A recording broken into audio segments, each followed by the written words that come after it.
The fluorescent lights of the Eastside Martial Arts Academy hummed faintly as sweat dripped onto the padded floors.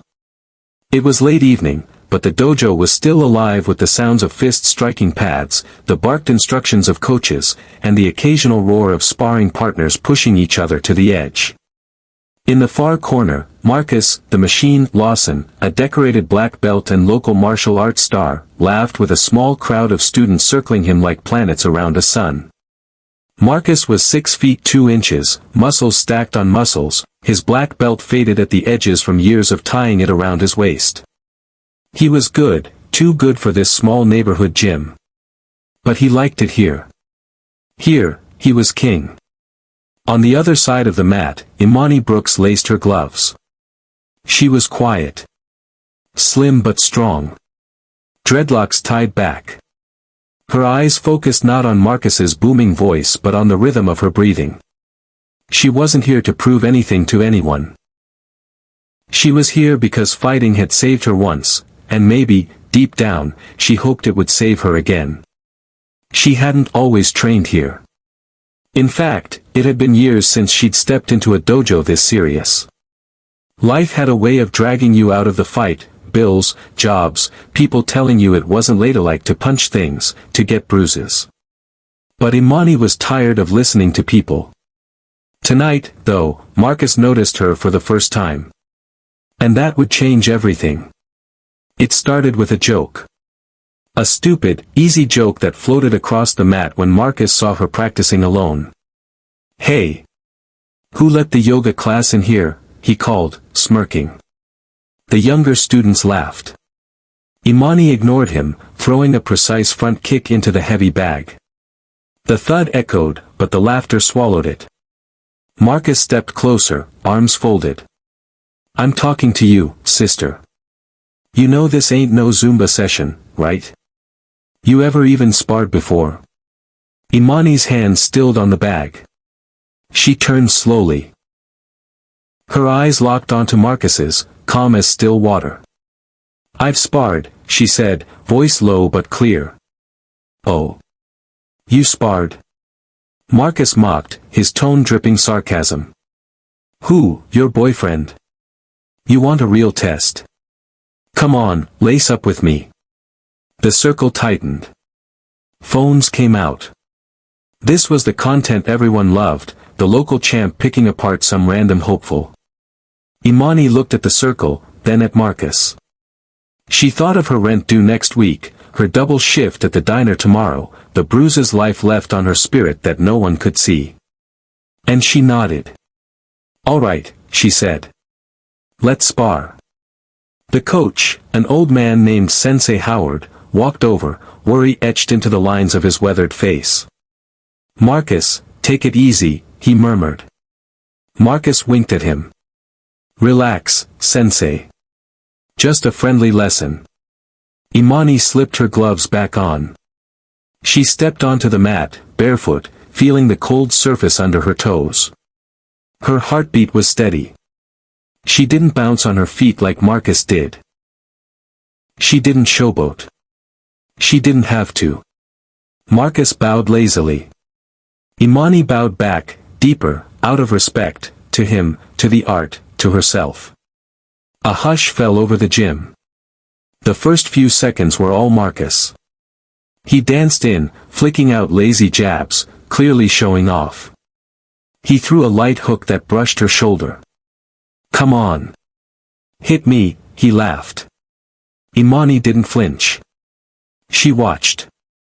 Feet rooted, eyes tracking every twitch of his shoulders, every flex of his hips. Marcus stepped in, feigned a jab, and laughed again. "Come on, Zumba Queen, hit me." That's when she moved. It was so fast that half the gym didn't even see it.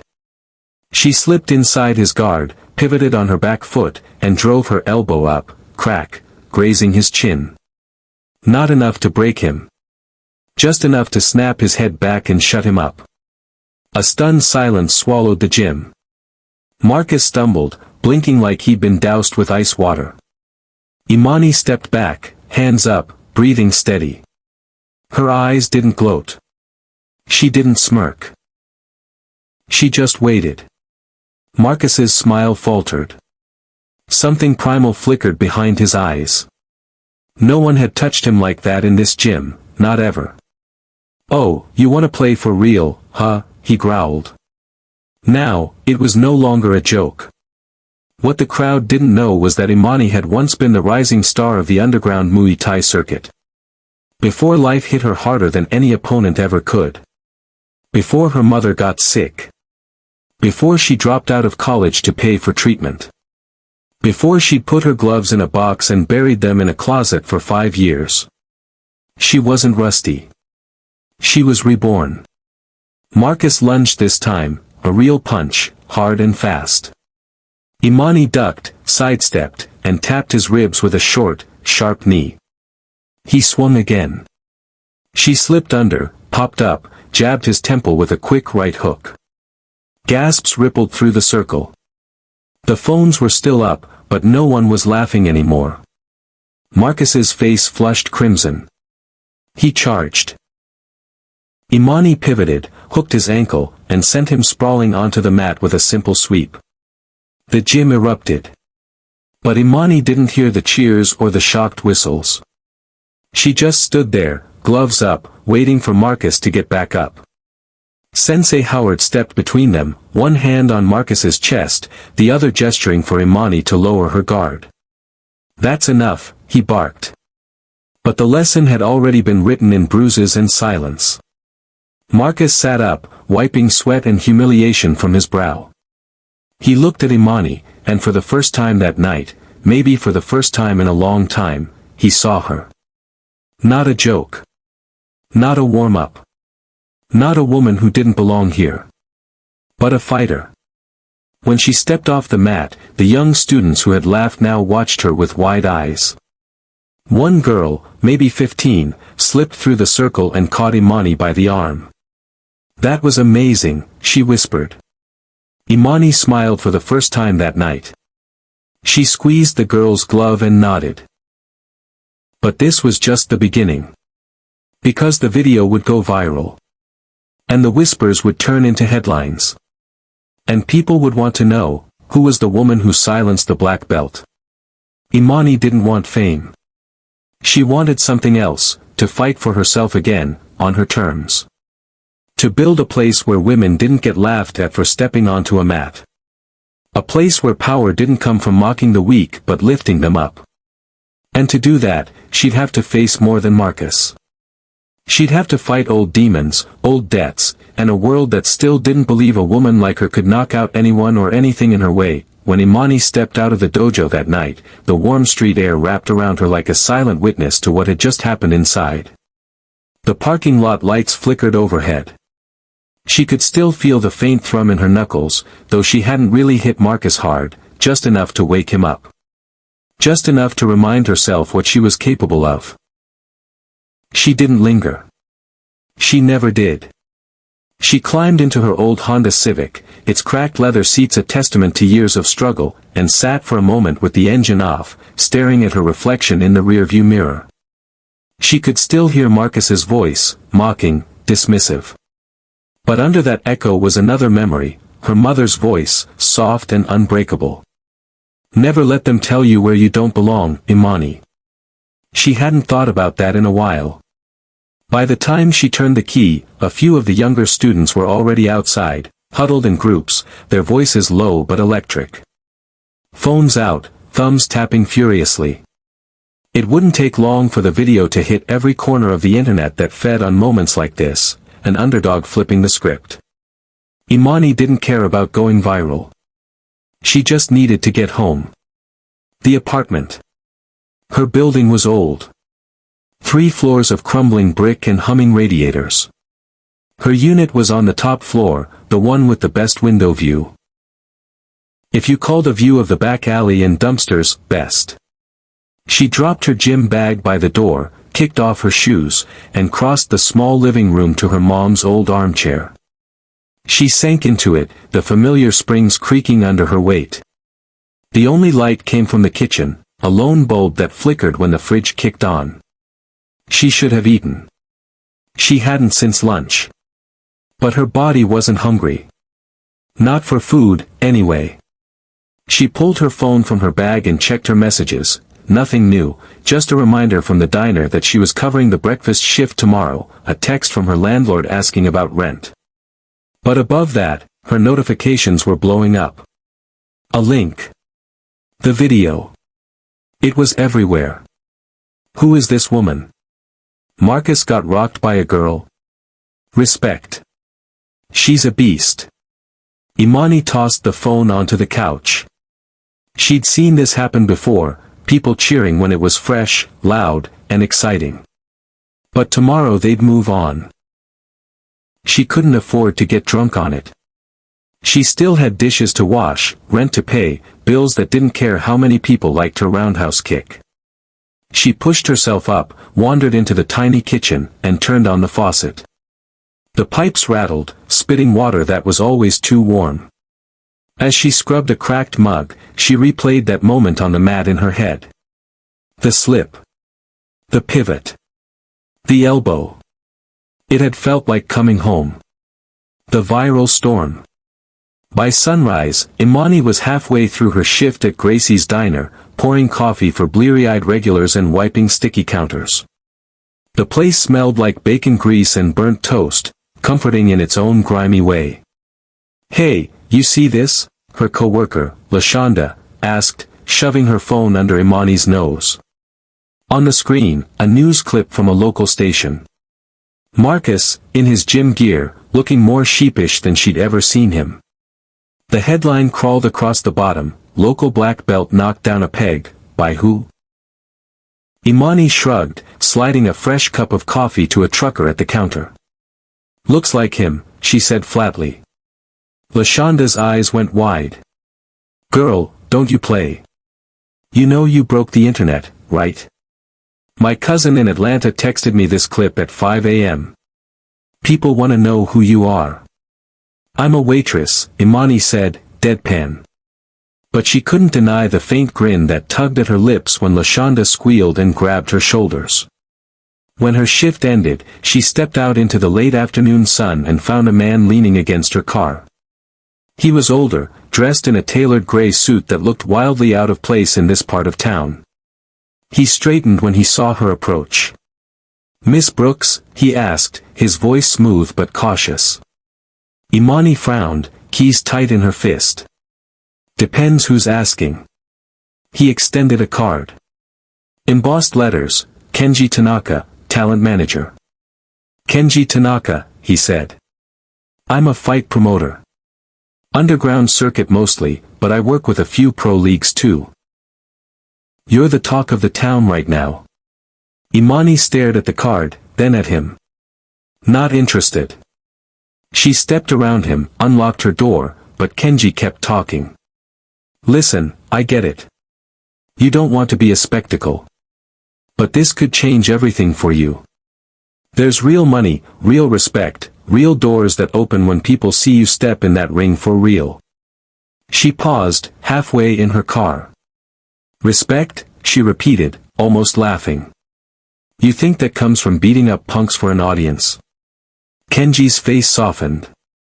"I think respect comes from reminding people who they're not supposed to underestimate." He slipped his card into her jacket pocket before she could protest. "Call me. Even if it's just to talk." He walked off down the block, shoes echoing on cracked pavement, leaving Imani staring at the faint gold lettering in her hand. The gym again. Word travels fast in small fighting communities. By the end of the week, the Eastside Martial Arts Academy was busier than it had ever been. New faces showed up, kids who'd seen the clip online, local news reporters hoping to snag a comment, martial arts bloggers trying to spin it into their next clickbait post. Marcus, to his credit, kept training like nothing happened. But his swagger had changed. When he saw Imani walk in that Friday night, he didn't crack jokes. He didn't smirk. He nodded. Just once. She nodded back. Sensei Howard pulled her aside as she wrapped her hands. "You know, I was hoping you'd come back," he said, his voice gentle. Imani looked around. "Didn't think I had much of a choice." He chuckled. You always have a choice, Imani.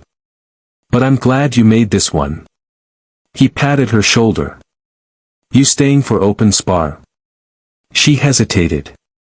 But something in her bones, that restless hum that had been growing louder all week, made her nod. The challenger. Open spar night was a tradition. Anyone could step onto the mat. Black belts, fresh white belts, even curious first-timers. Rules were clear: light contact, respect, control. But tonight, a stranger had walked in. Heavy shoulders.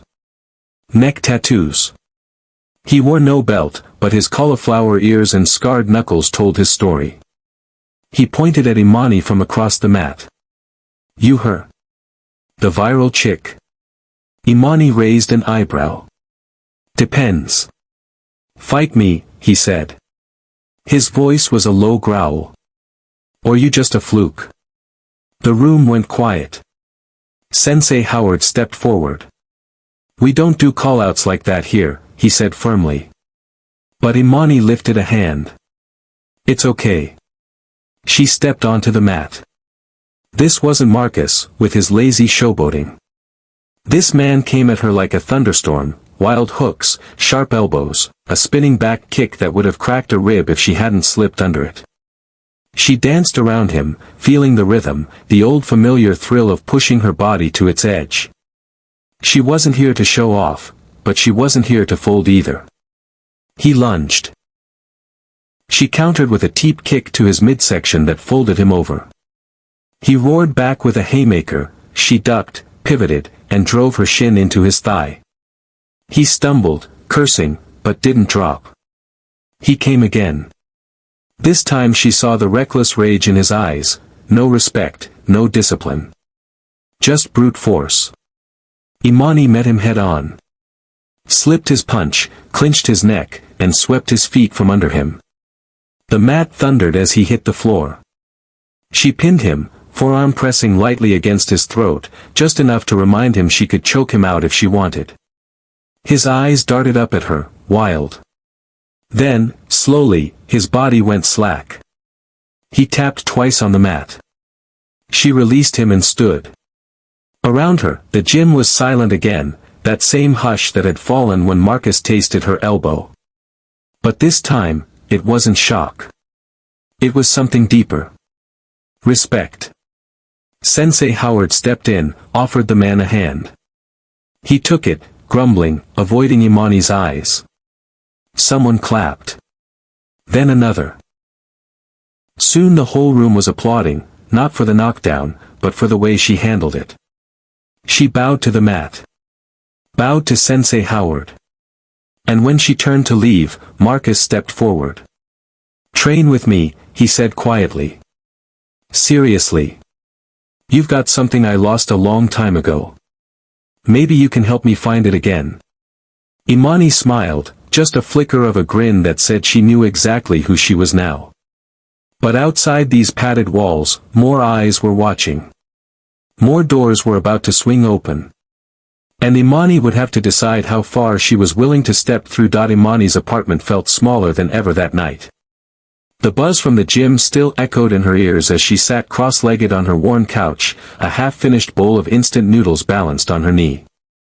Her phone, face down on the coffee table, wouldn't stop vibrating, notifications rolling in like distant thunder. She picked it up. Her inbox was a swirl of strangers. Reporters, podcasters, fight fans, old training buddies she hadn't heard from in years. And then, mixed in with all the noise, a name she hadn't expected. Carmen Brooks. Her sister. Imani hesitated before opening the message. They hadn't spoken in months, not since the last fight about their mother's medical bills, the nursing home, the debt that never seemed to shrink no matter how many shifts Imani picked up at the diner. The message was short. Saw the video. We need to talk. See. Imani stared at it for a long moment. She closed the phone and pushed it away. The past could wait. She needed her mind sharp for the next day. Marcus's offer. Saturday morning at the dojo was different. The usual low hum of weekend beginners had given way to a tense energy, like everyone was waiting for the next act. Imani arrived before the sun was fully up. She liked it that way, no chatter, just the smell of disinfectant mats and the creak of old floorboards under her bare feet. She was in the middle of shadowboxing when Marcus walked in, a duffel bag slung over his shoulder. For a moment, they just looked at each other. The man who once mocked her. The woman who humbled him. Marcus cleared his throat. "You got a minute?" She stopped moving but didn't nod. Didn't have to. He sat on the bench beside the ring. "I watched that video about 50 times, Marcus said, voice low. "Every time, same thing, you reading me like a damn book." Imani stayed silent. Let him say what he came to say. "You're good. Better than me. Probably always were, but you don't got the name yet." He looked at her, his eyes steady for once. No swagger, no smirk. "I want to train with you." She raised an eyebrow. "You want me to train you?" Marcus laughed, but it was a real laugh this time. "No. I mean, maybe. I want to get back to what I lost. All these years I thought this was about being the biggest dog in the room. But you reminded me why I started. You fight clean. You fight smart." He leaned forward, elbows on his knees. "Let's build something. Together. A real fight team. Bring in girls from the neighborhood, kids with no place to go but corners. We teach them the right way." Imani said nothing for a long moment. Then she cracked the faintest smile. So we're partners now?" Marcus grinned, that crooked grin that used to make people nervous, but this time, it was different. Humbled. Real. "If you'll have me." Kenji returns. They trained together for weeks. Word spread fast, faster than either of them could control. Local news vans parked outside the gym. Influencers begged for interviews. Kids lined up around the block hoping for a chance to watch the woman who shut down a black belt. But while Marcus and Imani hit the pads, drilled footwork, and rebuilt the battered spirit of the Eastside gym, the world outside had its own plans. Kenji Tanaka was one of them. He appeared again one rainy Tuesday, standing in the doorway in a crisp navy suit, umbrella dripping on the mat. Marcus spotted him first, mitt still strapped to his hands. "Who's the suit?" he muttered. Imani sighed. "Trouble." Kenji walked over, nodding politely at Marcus. "You must be the famous Marcus Lawson," he said smoothly. "Mind if I borrow your partner?" Marcus looked at Imani, then back at Kenji. "She's her own boss, brother." Kenji smiled. "All the better." Outside, under the dripping awning, Kenji spoke fast, the way men do when they're hiding a ticking clock. "There's a card coming up in Atlanta. Big underground fight. Pay-per-view streams, private backers, serious purses. The main event just fell through. They want you."